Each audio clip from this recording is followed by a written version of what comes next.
Hello everyone, स्वागत है आप सभी का। तो नीट 2023 का काउंसलिंग, मेडिकल का काउंसलिंग अपने इन स्टेज पे आ गया है। चाहे वो ऑल इंडिया कोटा का काउंसलिंग हो, चाहे वो बिहार का काउंसलिंग हो। ऑल इंडिया कोटा में ऑलरेडी एसटी राउंड का रिजल्ट आ चुका है। अब लास्ट सिर्फ कॉलेज में रिपोर्टिंग बचा है और बिहार में भी मॉक राउंड लगभग आधा कंप्लीट हो चुका है और फिर इसके बाद एक एसटी राउंड बाकी है। तो नीट 2023 का काउंसलिंग लगभग इन होने को है। इस वीडियो में उन सारे स्टूडेंट के बारे में बात करने वाला हूँ जिनको या तो ऑल इंडिया कोटा का एससी राउंड से कोई मेडिकल कॉलेज मिल गया है और वो उस मेडिकल कॉलेज से सेटिस्फाइड है और वो उस मेडिकल कॉलेज में एडमिशन लेना चाहते हैं और चाहते हैं कि बिहार के मॉक राउंड में उन्होंने जो पार्टिसिपेट किया है वहां से उनका सिक्योरिटी अमाउंट रिफंड हो जाए, उनका सिक्योरिटी अमाउंट फोरफिट ना हो। या फिर कुछ कैंडिडेट ऐसे भी हैं जिनको ऑल इंडिया कोटा का एसटी राउंड से कॉलेज तो मिला है पर वो चाहते हैं कि बिहार के मॉक राउंड में रिस्क लिया जाए, बिहार के मॉक राउंड तक वेट किया जाए कि कौन सा कॉलेज उन्हें मिलता है, तो वो बिहार के मेडिकल कॉलेज में भी एडमिशन लेने के लिए ज्यादा इंटरेस्टेड है। तो इन सारे टॉपिक में बात करने वाला हूँ, तो वीडियो काफी इन्फॉर्मेटिव होने वाला है, तो वीडियो को लास्ट तक देखिएगा, ठीक है।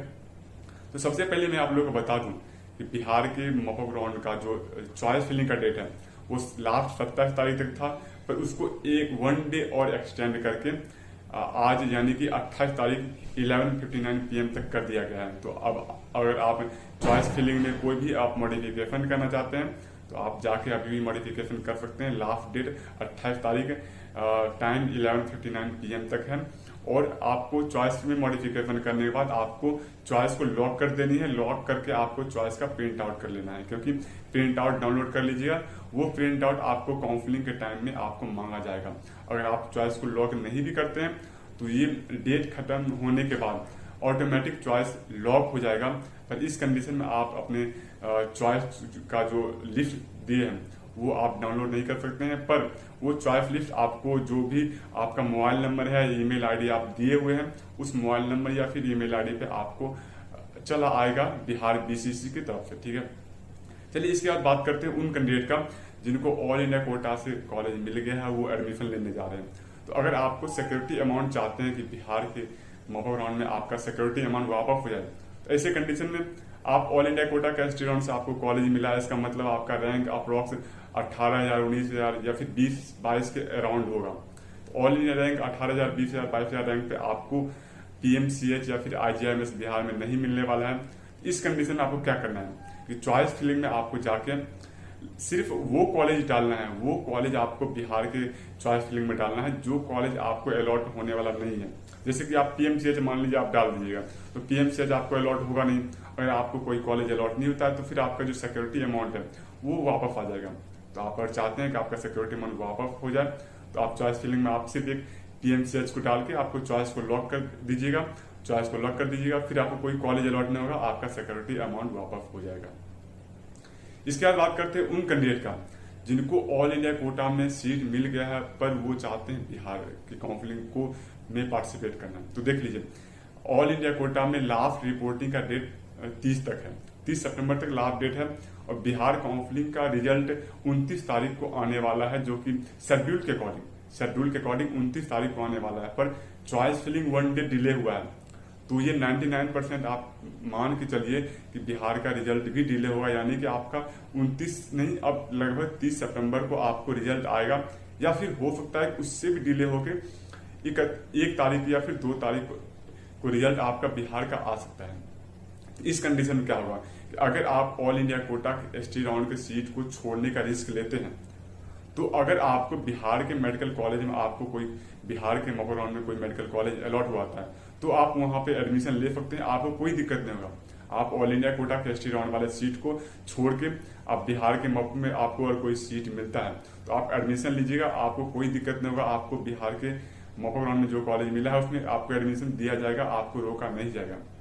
पर यहाँ पे थोड़ी सी रिस्क वाली बात ये हो जाती है कि अगर आपको ऑल इंडिया कोटा के एसटी राउंड का कॉलेज छोड़ते हो और बिहार में क्या हुई है, बिहार के 3rd राउंड में भी सीट ब्लॉकिंग हुई है। आप तो देख ही चुके हो कि ऑल इंडिया कोटा का एसटी राउंड में भी सीट ब्लॉकिंग हुआ था, इस वजह से वहां का कटअप भी हाई गया है। उसी तरह बिहार के मॉक राउंड में भी सीट ब्लॉकिंग हुई है, खास करके जनरल और ओबीसी कैंडिडेट जिनको बीसी कैंडिडेट हैं, ठीक है, उनकी कटअप थोड़ी सी बिहार में अनप्रिडिक्टेबल है, थोड़ी सी हाई जा सकती है। तो तो अगर आप रिस्क लेके बिहार के मॉक राउंड में आते हो, अगर आपको यहाँ से कोई कॉलेज नहीं मिलता है, तो इस कंडीशन में क्या होगा कि आपको एसटी राउंड में जाना पड़ेगा। एसटी राउंड में जाना पड़ेगा, पर यहाँ पे ये एसटी राउंड का रूल और रेगुलेशन अभी तक बीसीसी ने जारी नहीं किया है कि एसटी राउंड कैसे होगा, क्या उसका रूल होने वाला है, क्या उसका रेगुलेशन होने वाला है। ये हो सकता है कि एसटी राउंड में कोई ऐसा रूल आ जाए कि जितने भी कैंडिडेट हैं उनको यदि ऑल इंडिया कोटा का एसटी राउंड में कोई कॉलेज मिल गया है या फिर बिहार के मॉक राउंड में कोई कॉलेज अलॉट हो गया है, तो वो बिहार के एसटी राउंड के लिए एलिजिबल नहीं होंगे। इस कंडीशन में क्या हुआ कि आपको ऑल इंडिया कोटा का एसटी राउंड का आप कॉलेज छोड़ दिए, बिहार के मॉक राउंड में आपको कोई कॉलेज नहीं मिलेगा, फिर एसटी राउंड के लिए आप एलिजिबल नहीं रहिएगा। इतना ही नहीं, आप ऑल इंडिया कोटा के एसटी राउंड का सीट छोड़ रहे हैं तो आप फिर अगले साल नीट 2024 में आप एग्जाम भी नहीं दे पाइएगा, क्योंकि ये रूल है इस बार एमसीसी का, एनएमसी का रूल है कि अगर आप ऑल इंडिया कोटा के एसटी राउंड का कोई कॉलेज छोड़ते हैं, जो भी सीट, चाहे वो एमबीबीएस का सीट हो, बीडीएफ का सीट हो, कोई भी सीट अगर आप छोड़ते हैं तो आप अगले एक साल आप नीट का एग्जाम नहीं दे सकते हैं। तो जो भी आपका फैसला लेना है थोड़ा सोच समझ के लेना है, और रिस्क लीजिएगा, थोड़ा सोच समझ के लीजिएगा, क्योंकि इस बार सिर्फ सिक्योरिटी अमाउंट ही नहीं, आप एक साल एग्जाम से ही बाहर हो जाइएगा। क्योंकि डेफिनेटली बिहार का रिजल्ट डिले होने वाला है, बिहार का रिजल्ट डिले होने वाला है, तो और कटअप कुछ कह नहीं सकते हैं, मतलब कटअप ऐसे डाउन ही जाने वाला है, लेकिन हो सकता है कि ब्लॉकिंग की वजह से कटअप थोड़ी सी हाई रह सकती है। तो ये सारी चीज आपको कंसीडर करके आपको डिसीजन लेना है। उसके बाद काफी स्टूडेंट ये पूछ रहे थे क्या ऑल इंडिया कोटा का एसटी राउंड के बाद कोई स्पेशल एसटी राउंड होने वाला है क्या। देखिए अभी तक क्या रूल ये है कि पिछले 2-3 साल पहले तक ऑल इंडिया कोटा में सिर्फ 2 या 3 राउंड की काउंसलिंग होती थी, उसके बाद जितना भी सीट बचता था वो सारे सीट उस सारे स्टेट को ट्रांसफर कर दिए जाते थे। लेकिन उसके बाद सुप्रीम कोर्ट ने एनएमसी एमएमसी को फटकार लगाई कि जितना भी ऑल इंडिया कोटा का सीट है ऑल इंडिया से ही फिल किया जाए। उसके बाद सारे ऑल इंडिया कोटा का सीट ऑल इंडिया कोटा के काउंसलिंग से ही फिल किया जाने लगा। पर इस बार क्या हुआ कि एसटी राउंड में भी सीट ब्लॉकिंग हुई है, थोड़े बहुत सीट ब्लॉकिंग हुई है, तो हो सकता है कुछ सीटें बच के आ जाए ऑल इंडिया कोटा में, तो हो सकता है कि स्पेशल राउंड कंडक्ट किया जाएगा ऑल इंडिया कोटा के एसटी राउंड में, पर इसके चांसेस कम लग रहे हैं। स्पेशल एसटी राउंड का चांसेस काफी कम है, क्योंकि सीट बहुत कम वैकेंट हो जाएगी। पर हाँ, बिहार का एसटी राउंड डेफिनेटली होगा, और ये ऑनलाइन होगा या ऑफलाइन होगा अभी तक इसके बारे में कोई नोटिस नहीं आया है। और जब तक बिहार का मॉक राउंड कंप्लीट नहीं होता है, बिहार या फिर बीसीसी इसके बारे में कोई नोटिस स्पेशल जारी भी नहीं करेगा। पर इतना इस बात श्योर है कि अगर आप बिहार के मॉक राउंड में कोई कॉलेज आपको अलॉट होता है, चाहे आप उस कॉलेज में एडमिशन लेते हो या फिर नहीं लेते हो, बिहार का एसटी राउंड में आप पार्टिसिपेट नहीं कर सकते हैं, ठीक है। और बिहार के एसटी राउंड में अच्छे खासे सीटें वैकेंट होकर आएंगे, क्योंकि काफी कैंडिडेट बिहार के मॉक राउंड वाले जो पार्टिसिपेट लिए हैं वो ऑल इंडिया कोटा की ओर जाएंगे तो इससे क्या होगा कि एसटी राउंड में अच्छा खासा सीट वैकेंट होकर आएगा, तो बिहार में एसटी राउंड का कटअप डाउन जाने वाला है, ठीक है।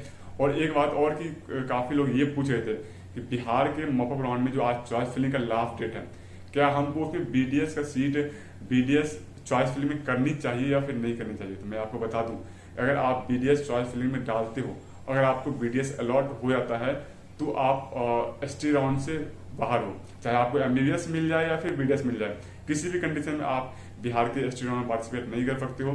तो अगर आप रिस्क लेना चाहते हो तो सिर्फ आप बिहार के मॉक राउंड में एमबीबीएस को चॉइस लिस्ट में डालो, बीडीएस को मत डालो। एसटी राउंड का आप एक लास्ट मौका ट्राई करो कि क्या पता एसटी राउंड में आपको एमबीबीएस मिल जाए।